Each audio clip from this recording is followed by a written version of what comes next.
एक आदमी अपने घर से निकलता था रोज कमाने के लिए और शाम को जब देर शाम से वापस लौट कर आया करता था तो उसे घर पर आने के बाद हर दिन नई कहानी सुनने को मिलती थी।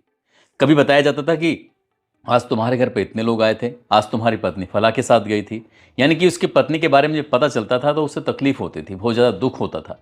शादी को 10 साल तो हो गए थे, लेकिन उसकी पत्नी की एक आदत बन गई थी, कभी किसी गैर मर्द के साथ तो कभी किसी के साथ। इसके बाद उस पति ने उसे समझाने की तमाम कोशिशें की, मगर उसे सफलता नहीं मिल रही थी। आखिरकार उसने अपनी पत्नी के एक दो नहीं बल्कि 6 टुकड़े कर देता है और 6 टुकड़े करने के बाद लाश को कुछ इस तरह से छुपाता है कि इस घटनाक्रम का कभी खुलासा नहीं होगा। उसने यही सोचा था, लेकिन पुलिस को वाकई इसमें कड़ी मशक्कत करनी पड़ती है और घटनाक्रम का खुलासा हो जाता है। जब घटनाक्रम का खुलासा होता है तो लोगों को यकीन नहीं हो रहा था कि आखिरकार ये कत्ल की ये वजह हो सकती है। दरअसल उस महिला को गैर मर्दों की आदत जो लग चुकी थी, उस महिला को कुछ नशे की आदत जो लग चुकी थी।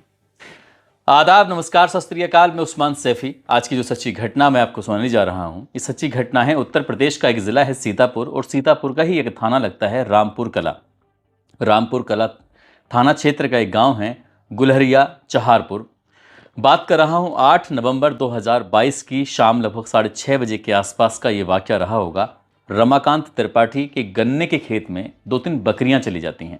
जो बकरियों की मालकिन होती है वो महिला उसके पीछे पीछे पहुंच जाती है और जाकर देखती है कि उस खेत में एक बैग रखा हुआ है। उस महिला ने जैसे ही उस बैग को देखा, वो बैग कुछ नया था।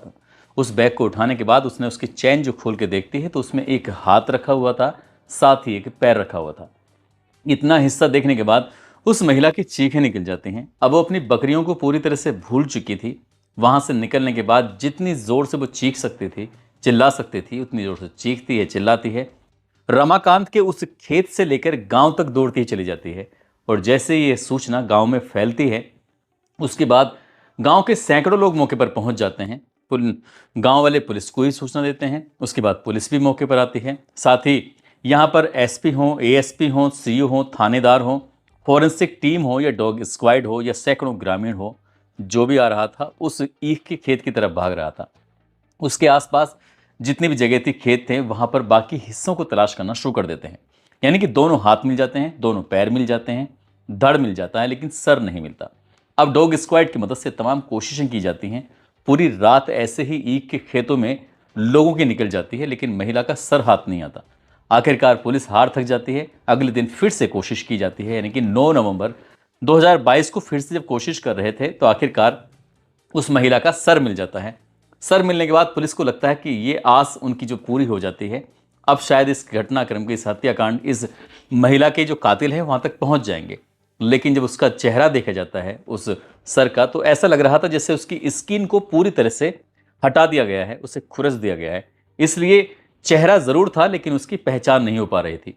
इसके बाद एक स्केच बनाने वाले व्यक्ति को बुलवाया जाता है। उसे बुलवाने के बाद स्केच तैयार किया जाता है और स्केच तैयार करने के बाद वो सोशल मीडिया पर वायरल किया जाता है। बताया जाता है कि सीतापुर के फला थाने, फला गांव के फला जंगल में वहां पर एक लाश मिली है। लाश के 6 टुकड़े मिले हैं। एक महिला की लाश है जिसकी उम्र लगभग 25 से 30 साल के आसपास बताई जाती है।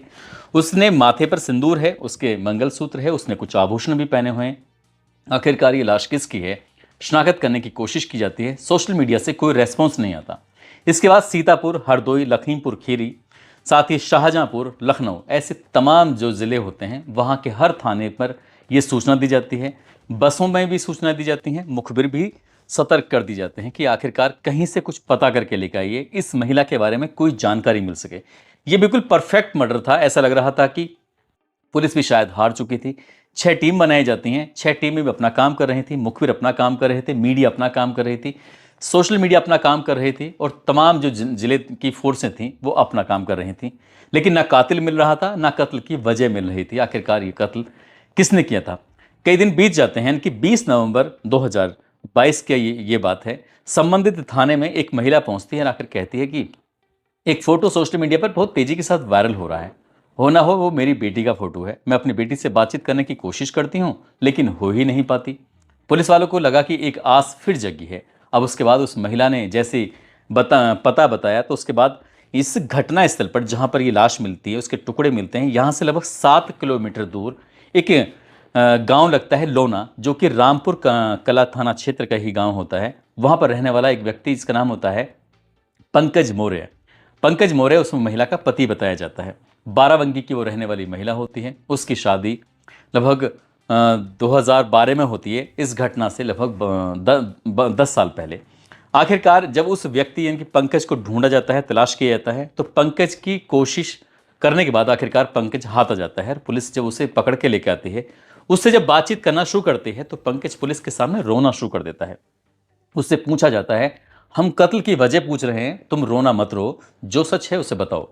जब उसे सच बात पूछने की कोशिश कर रहे थे, तो बताता है कि शादी के कुछ दिन बाद ही पता चल जाता है कि उसकी पत्नी को गोलियां खाने की आदत थी, वो भी नशे की गोलियां। नशे की गोली खाने के बाद वो सुध में रहती ही नहीं थी कि वो कहाँ रहती है। अगर मीडिया रिपोर्ट की माने तो वो 8-8 दिन तक अपने घर से गायब हो जाया करती थी। किसके साथ, किसी के भी घर पर जाकर रुक जाया करती थी। कोई भी गैर मर्द उसको अपने पास बुला लिया करता था। इस हिसाब से लगातार वो गायब रहना, उसके नशा करना और हर दिन नशे में किसी न किसी के साथ वो शारीरिक संबंध बनाना, इस तरह की उसकी आदत बन जाती है। उसने अपनी पत्नी को बहुत बार समझाने की कोशिश की, लेकिन पत्नी के दिमाग में ये सब आ ही नहीं रहा था। जब वो नशे में होती थी तो उसे अपने पराये की कोई सुध ही नहीं रहती थी और उसे मर्दों की लत लग जाती है, एज अ मीडिया रिपोर्ट में बताया जाता है। आखिरकार उससे पूछा जाता है कि तुमने ये सब कब किया, क्यों किया, तो बताता है कि उसने अपने 2 दोस्तों का सहारा लिया और 2 दोस्तों का सहारा लेने के बाद अपनी पत्नी का पहले तो गला दबाया और गला दबाने के बाद उसे गंडासे से टुकड़े कर देता है, काट देता है। शरीर के लगभग 6 हिस्से करता है और 6 हिस्से करने के बाद 2 अलग अलग बोरी या बैग में भरता है और बैग में भरने के बाद उसको वहाँ से लेकर दूर फेंकने की फिराक में था। लेकिन जैसे जैसे आगे बढ़ रहा था, वैसे वैसे उसके दिल की धड़कनें, वैसे वैसे उसके पैरों की कंपनता लगातार बढ़ती चली जा रही थी। इसलिए वो अपने घर से 7 किलोमीटर दूर ही पहुंच पाया और रमाकांत के खेत में जाकर उसने ईख के खेत में कभी हाथ अलग फेंके, पैर अलग फेंके, सर अलग फेंका। लेकिन जब उस लाश को ठिकाने लगाने की कोशिश कर रहा था, तो उसने चेहरे को पूरी तरह से खुरच डाला था ताकि उसके चेहरे की पहचान ना हो। उसने उसको मिटाने की तमाम कोशिशें की थी, लेकिन कहते हैं कि कत्ल को कितने भी शातिर अंदाज से क्यों ना कर लिया जाए, कातिल जरूर पकड़ा जाता है। इस महिला ने, यानी कि जिसकी हत्या होती है, उसकी मां ने आकर पुलिस को कुछ जानकारी दी और पुलिस ने उस कातिल को ढूंढ निकाला।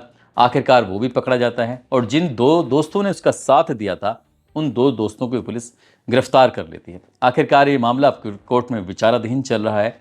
आगे इन्हें क्या सजा होगी क्या नहीं, ये तो कोर्ट ही तय करेगा। लेकिन जिस तरह से पति ने अपनी पत्नी के साथ इतने भयानक, इतने खौफनाक कत्ल को अंजाम दिया था, उससे पूरे इलाके में शर्मसारी पैदा हो जाती है। उस दौर में श्रद्धा वालकर का भी मामला बड़ा तेजी के साथ सुर्खियों में चल रहा था। लोगों ने उस दिल्ली के उस हत्याकांड से, जो मुंबई की लड़की थी जिसका दिल्ली में आकर अलग अलग जगहों पर 32-33 टुकड़े कर दिए थे, उसके बाद ये घटनाक्रम भी ज़्यादा तेजी के साथ वायरल होने लगता है।